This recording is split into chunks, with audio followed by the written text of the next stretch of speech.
Sir, കുംഭമേളയെ വിമർശിച്ച സിന്ധു സൂര്യകുമാറിനെ ചാനലിന്റെ ഉടമയായ മേധാവിയായ രാജീവ് ചന്ദ്രശേഖർ സംരക്ഷിക്കുന്നു എന്നാണ് വലിയ വിമർശനം ഉണ്ടായിരിക്കുന്നത്. BJP അണികൾ ഉൾപ്പെടെ രംഗത്ത് വരികയാണ്. അവർ പറയുന്നു, ഇനി രാജീവ് മത്സരിക്കാൻ കേരളത്തിൽ വരികയാണെങ്കിൽ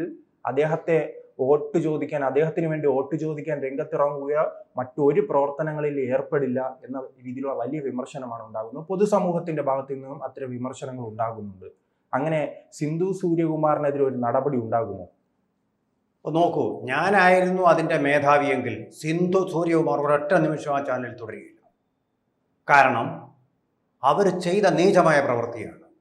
രാജീവ് ചന്ദ്രശേഖർ ഒരുക്കി കൊടുത്ത ക്യാമറകളുടെ വെട്ടിത്തിളങ്ങളിൽ നിന്നുകൊണ്ട്, അതിൻ്റെ ലൈം ലൈറ്റിൽ നിന്നുകൊണ്ട് ഇന്ത്യയിലെ ഒരു മതത്തെ, ഈ സമാധാനം ഇവിടെ പുലരുന്നതിൻ്റെ, ഈ ജനാധിപത്യം ഇവിടെ നിലനിൽക്കുന്നതിൻ്റെ, ഈ മതേതരത്വം മധുരമായി ഇവിടെ ഇപ്പോഴും നിലനിൽക്കുന്നതിൻ്റെ ഉത്തരവാദിത്വം പേറുന്ന ഒരു മതത്തിനെ അപമാനിച്ചുകൊണ്ട് ആഗോള വ്യാപകമായി അഭിനന്ദനങ്ങൾ ഏറ്റുവാങ്ങിയ മതനിരപേക്ഷമായ ഒരു പ്രവൃത്തിയെ അപമാനിച്ചുകൊണ്ട് അവർ നടത്തിയ പ്രസ്താവന ഒരിക്കലും വെച്ചു പൊറുപ്പിക്കാൻ സാധിക്കുന്നതല്ല.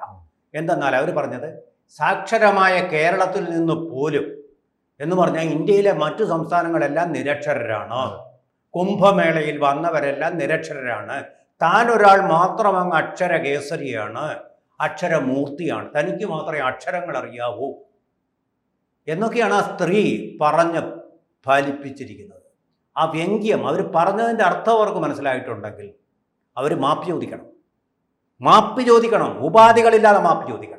അല്ലെ, പറഞ്ഞിട്ടിപ്പോൾ എത്ര മണിക്കൂറുകളായി മെടുക്കിയായിട്ടിരിക്കുക. വെള്ളച്ചിലും പറഞ്ഞിട്ട് കുറെ പേര് കൈയടിക്കാനുണ്ടാവും. ഇന്ത്യ നശിക്കണമെന്ന് ആഗ്രഹിക്കുന്ന കുറെ പേരുടെ കൈയടികൾ കിട്ടുന്നതിന്റെ പേര് ഞാൻ കൂസലുമില്ലാതെ നിൽക്കുകയാണ്. ഇതാണോ? രാജീവ് എന്തായാലും ഒരു ഫേസ്ബുക്കിൽ ഒരു പോസ്റ്റ് ഇട്ടിട്ടുണ്ട്, ഞാൻ ശ്രദ്ധയിൽപ്പെടുത്തി. അത് ശ്രദ്ധയിൽപ്പെട്ടാൽ പോരാ, രാജീവ് ചന്ദ്രശേഖറിന് ഉത്തരവാദിത്വമുണ്ട്. നിങ്ങളുടെ ചാനലിൽ ഇരുന്നുകൊണ്ടാണ് നിങ്ങൾക്ക് അതിന് ഉത്തരവാദിത്വമുണ്ട്. നിങ്ങൾ BJP കാരനാണെന്ന് പറഞ്ഞിട്ടൊന്നും കാര്യമല്ല, നിങ്ങൾ പുറത്താക്കൂ. ഇത് BJPയുടെ പ്രശ്നമല്ല, BJP അല്ലേ ബാധിക്കുന്ന, ഇന്ത്യ എന്ന് പറയുന്ന മഹാവിശ്വാസത്തെയാണോ, ആ രാഷ്ട്രമെന്നുള്ള ആ സങ്കല്പത്തെയാണ് തകർക്കുന്നത്. ഇങ്ങനെ പറഞ്ഞുകൊണ്ട് നിങ്ങളുടെ ചാനൽ ഒരിക്കൽ അതൊരു ദേശവിരുദ്ധ ചാനലാണോ? ഈ ചാനലിൽ നിന്ന് ആറ്റോ പൊങ്കാലയിലെ സമയത്ത് അറിയാമല്ലോ, 24 മണിക്കൂറും സംരക്ഷണം ചെയ്ത് പരസ്യത്തിൽ എത്ര കോടികളാണ് അവർ ഉണ്ടാക്കുന്നത്. അതെ, 24 മണിക്കൂറും ആറ്റുകാൽ പൊങ്കാല വേണം. അതെന്താ? സാക്ഷരമായ കേരളത്തിൽ നിന്ന് ഇത്രയും പേര് പോകുന്നത് എന്തിനാ നിങ്ങൾ 24 മണിക്കൂറും ക്യാമറയും വെച്ചുകൊണ്ട് അത് പ്രോത്സാഹിപ്പിക്കുന്നത്? അത് തകർക്കൂ, അതിന്റെ വിശ്വാസം തകർത്തു, അതിന്റെ വിശ്വാസ ഗോപുരങ്ങൾ തകർക്കൂ. ഏഷ്യാനെറ്റ്, നിങ്ങൾക്ക് ചുണയുണ്ടെങ്കിൽ നിങ്ങളുടെ ക്യാമറമാനും നിങ്ങളുടെ ക്യാമറകളും വെച്ചുകൊണ്ട് നിങ്ങളുടെ നമ്പർ 1 ആണെന്ന് പറയുന്നത്.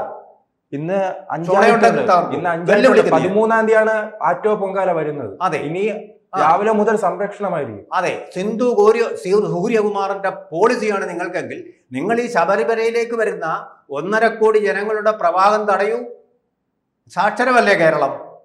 തമിഴ്നാട്ടിൽ നിന്നൊന്നും ഇങ്ങോട്ട് വരാം, അവരെ ബോധവൽക്കരിക്കൂ. നിങ്ങൾ പലരെയും അങ്ങനെ ബോധവൽക്കരിക്കുന്നുണ്ടല്ലോ. രായ്ക്ക് രാമാനായിരുന്നും കൊണ്ട് വലിയ കൊടി കെട്ടിയ പത്രപ്രവർത്തകരല്ലേ നിങ്ങൾ, അവരെ കൂടെ എന്താ പറയുക, സാക്ഷരരാക്കൂ. നിരക്ഷരരല്ലേ നിങ്ങൾ? ഏഷ്യാനെറ്റുകാർക്ക് മാത്രമേ ഉള്ളല്ലോ സാക്ഷരത. എന്നിട്ട് CITUവിൻ്റെ ഇളമരം കരിമനെ പോലെ CIT ഗുണ്ടകളെ അങ്ങനൊന്നും വിട്ടിട്ടില്ല. ഹിന്ദുക്കൾക്ക് കഴിയാഞ്ഞിട്ടല്ല, കഴിയും. ഏഷ്യാനെറ്റ് എന്നുള്ള ചാനൽ ഇവിടെ ഉണ്ടല്ലോ, ജീവശ്വാസത്തോടു കൂടി ഇരിക്കുകയല്ല വിചാരിച്ച ഹിന്ദു മഹാശക്തി വിചാരിച്ചാൽ ഒരു സംശയം വേണ്ട, ഞങ്ങളങ്ങ് ബോയ്ക്കോട്ട് ചെയ്താൽ മതി. നിങ്ങളുടെ ആ ചാനൽ ഞങ്ങൾ വേണ്ടെന്ന് വെച്ചാൽ, നിങ്ങളുടെ കണക്ഷൻ വേണ്ടെന്ന് വെച്ചാൽ മതി. ഇത്തരം ഈ പ്രസ്താവനയുമായി രംഗത്ത് വരികയാണ്. BJPയുടെ ഒരു പ്രവർത്തകൻ ചാനലിലിരുന്നു കൊണ്ട് വിളച്ചിൽ പറയാം, BJPക്കാരെ അവഗണിക്കുക. ഇപ്പൊ വന്ന് അത് കുഴപ്പമില്ല, BJP അവഗണിക്കട്ടെ, അവരതിന് മറുപടി പറഞ്ഞു. ഹിന്ദുക്കളെ മൊത്തം അപമാനിക്കുക. ഞങ്ങൾ എന്ത് തെറ്റാ ചെയ്തത് നിങ്ങളോട്? നിങ്ങൾ ഒന്നുകിൽ നിങ്ങളെ പുറത്താക്കണം, ഇപ്പോഴത്തെ മേധാവികൾ പുറത്താക്കണം, ഇവരെ ഈ സ്ത്രീയെ പുറത്താക്കണം. ഇങ്ങനെ വെള്ളത്തിൽ പറഞ്ഞുകൊണ്ട് ഇതാ. അപ്പം നോക്കൂ, ഖുറാനിൽ നിന്നുള്ള 4 വരികൾ വായിച്ച BJPയുടെ വക്താവ് നൂപുർ ശർമ്മ അല്ലേ, നൂപുർ ശർമ്മ BJPയിലില്ലിപ്പോൾ. BJP പുറത്താക്കി. അതിനുള്ള ആർജവം അവർ കാണിച്ചു. നിങ്ങൾക്ക് എന്തുകൊണ്ട് അതിനുള്ള ആർജവം കാണിക്കുന്നില്ല? മാപ്പും പറയുന്നില്ല, വിളച്ചിലുകൾ ഇനിയും പറയാൻ വേണ്ടിയിട്ടോ. നിങ്ങളുടെ കവർ സ്റ്റോറിയൊക്കെ കാണുന്നതിന് മുമ്പേ കേരളമുണ്ട് കേട്ടോ. എന്ന് മാത്രമല്ല, ഈ കവർ സ്റ്റോറി എന്ന് പറയുന്നത്, നിങ്ങൾ ഈ ചാനൽ, രാജീവ് ചന്ദ്രശേഖർ ഈ ചാനൽ കെട്ടിപ്പടുത്തില്ലെങ്കിൽ നിങ്ങളാരും ഒന്നുമല്ല, ജനങ്ങളൊന്നും അറിയത്തില്ല. നിങ്ങളെ ജനങ്ങളൊന്നും അറിയത്തില്ല. അഗണ്യ കോടിയിൽപ്പെടുന്ന ഈ 1000-ഒരുവന്മാരായിട്ടോ ഒരുവളുമാരായിട്ടോ ഈ സ്റ്റുഡിയോ നൽകുന്ന വെളിച്ചത്തിൽ അതിൻ്റെ ലൈം ലൈറ്റിൽ മാത്രമാണ് നിങ്ങൾക്ക് ജീവനുള്ളത്. അല്ലെങ്കിൽ നിങ്ങളൊന്നുമല്ല. ഏഷ്യാനെറ്റിൽ നിന്ന് പോയിട്ടുണ്ടല്ലോ പലരും.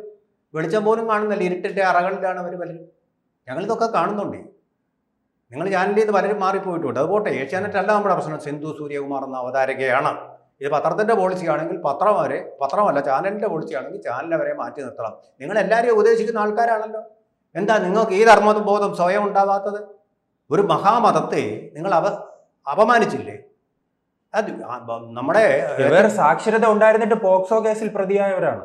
അല്ല, എന്ന് മാത്രമല്ല, ഹിന്ദു ഹേജമണി, ബ്രാഹ്മണിക് ഹേജമണിയെ പറ്റി പറഞ്ഞ് നിരന്തരം വാചാലനായിക്കൊണ്ടിരുന്ന അരുൺ പോലും അത്രയും വകതിരിവ് കാണിച്ച്, അത്രയും പോലും വകതിരിവില്ലാത്ത ഒരാളിനെ നിങ്ങൾ സംരക്ഷിച്ചുകൊണ്ടിരിക്കുന്നത് എന്തിനാണ്? എന്നാൽ ഞങ്ങളൊക്കെ മണ്ടന്മാരോ?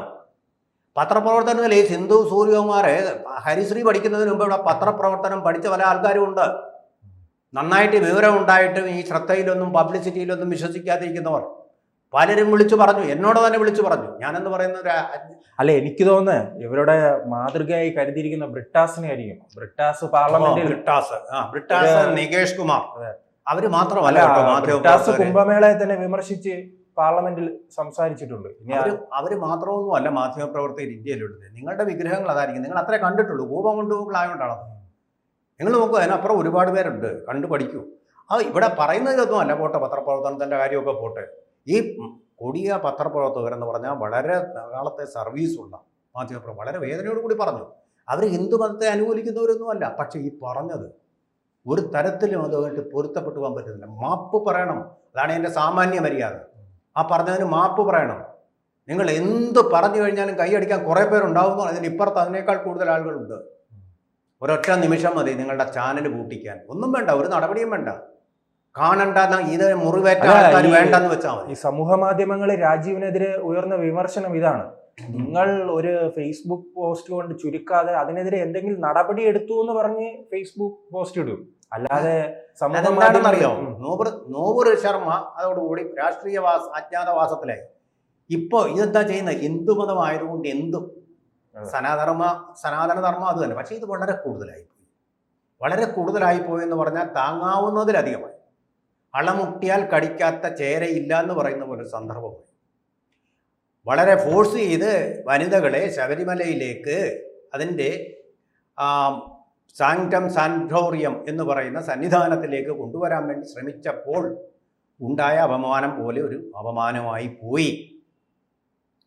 സംശയമില്ല, നിങ്ങൾക്കിനിയും നടപടിയെടുക്കാൻ സമയമുണ്ട്.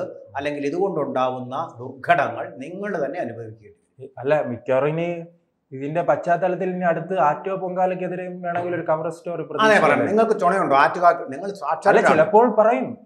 അല്ല, നിങ്ങൾ വലിയ മാധ്യമപ്രവർത്തക ഹേജമണിയുള്ളവരല്ലേ? നിങ്ങൾ നിർത്തൂ. ഞങ്ങൾ ഇന്ന് വിട്ട് ആറ്റുകാൽ പൊങ്കാല, കുംഭമേള, ഇതൊക്കെ അന്ധവിശ്വാസങ്ങൾ.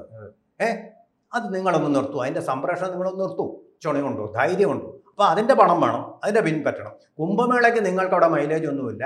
ക്യാമറയും കൊണ്ട് നിങ്ങൾ പോയാൽ അവിടെ നിങ്ങൾക്ക് കമേഴ്സ്യൽ റവന്യൂ കിട്ടില്ല. വേറെ ആമ്പിള്ളേരുണ്ട് അത് സംപ്രേഷണം ചെയ്യാൻ.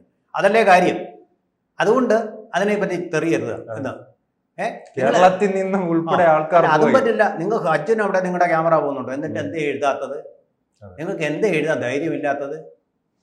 എന്താ അന്ധവിശ്വാസം എന്ന് പറയാത്ത? ബ്രിട്ടീഷ് പ്രധാനമന്ത്രി, അമേരിക്കൻ പ്രസിഡന്റും ബൈബിള് കൈവച്ച് തൊട്ട് സത്യം ചെയ്ത് വേണോ അവരെ? അല്ലെങ്കിൽ അവർ പ്രസിഡന്റ് പ്രധാനമന്ത്രി അത് അങ്ങനെ എന്തെങ്കിലും സംരക്ഷണം ചെയ്താൽ പിന്നാലെ തന്നെ വലിയൊരു പ്രകടനം ഓഫീസിന് മുന്നിൽ. മാർപ്പാപ്പയെ തെരഞ്ഞെടുപ്പ് നോക്കൂ, കറുത്ത പോകുകയും വെളുത്ത പോകുകയും അല്ലേ വരുന്നത്? എന്തേ നിങ്ങൾ അന്ധവിശ്വാസം എന്ന് പറയാൻ ധൈര്യപ്പെടുവോ? ഒരു വാക്ക് പറയുമോ? അപ്പോൾ ഒക്കുന്നിടത്ത് ഒപ്പിക്കുക, നനഞ്ഞിടത്ത് കുഴിക്കുക. എന്നിട്ട് ധൈര്യശാലികളാവാൻ ശ്രമിക്കരുത്. നിങ്ങൾ ഈ സമീപനം എല്ലാ മതങ്ങളോടും എടുത്താൽ ഞങ്ങളെ കൈകൊപ്പിത്തൊഴാം. അതാണ് മതേതരത്വം. ഒരു മതത്തിന് നേതരെ മാത്രം ഇങ്ങനെ ആക്ഷേപചരങ്ങൾ ചൊരിഞ്ഞിട്ട് ധൈര്യശാലികളാണ്, ഭീരുക്കളാണ് നിങ്ങൾ, വിവരദോഷികളാണെന്നും പറയും.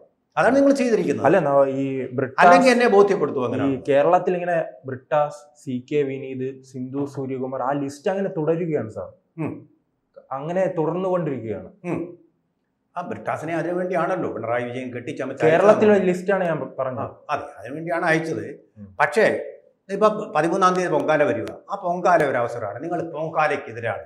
ഇതൊക്കെ അന്ധവിശ്വാസമാണ്. നാടിന് നട്ടുച്ചയ്ക്ക് വഴിയരികിൽ ചോറും വെച്ചുകൊണ്ടിരിക്കുക, പുക, ശ്വാസം മുട്ടല്, പൊടി, അസുഖങ്ങൾ ഇതൊക്കെ വരും ധാരാളമായിട്ട്. സാക്ഷര കേരളത്തിൽ ഇതൊന്നും വേണ്ട. നിങ്ങൾ പ്രസ്ഥാനം തുടങ്ങും. നിങ്ങളിപ്പോൾ മയക്കുമരുന്നിനെതിരെ തുടങ്ങിയ പ്രസ്ഥാനം പോലെ ശബരിമലയിൽ ആരും പോകരുത്, ശബരിമല എന്ന് പറഞ്ഞ ക്ഷേത്രത്തിലേക്ക് ആരും പോകരുത്. നിങ്ങൾ പ്രസ്ഥാനം തുടങ്ങും. ചുണയുണ്ടോ? അതിന് ചുണയുണ്ടോ? വെല്ലുവിളിയാണിത്. കുംഭമേളയ്ക്കെതിരെ പറഞ്ഞ പോലെ സിന്ധു സൂര്യകുമാർക്കൊന്ന് സംസാരിക്കൂ. കേരളത്തിൽ നിന്ന് പോയതുകൊണ്ടാണ് പോലും BJP ഉള്ളത്. എന്തൊരു അർത്ഥമില്ലാത്ത നിരീക്ഷണം, വില കുറഞ്ഞ നിരീക്ഷണം. നിങ്ങളോട് എനിക്ക് ഇത്രേ പറയാനുള്ള അവസാനം. കൂടുതൽ വാർത്തകളും വിശേഷങ്ങളും നിങ്ങളിലേക്ക് എത്താൻ ABC മലയാളം സബ്സ്ക്രൈബ് ചെയ്യുക, ബെൽ ബട്ടണും അമർത്തുക.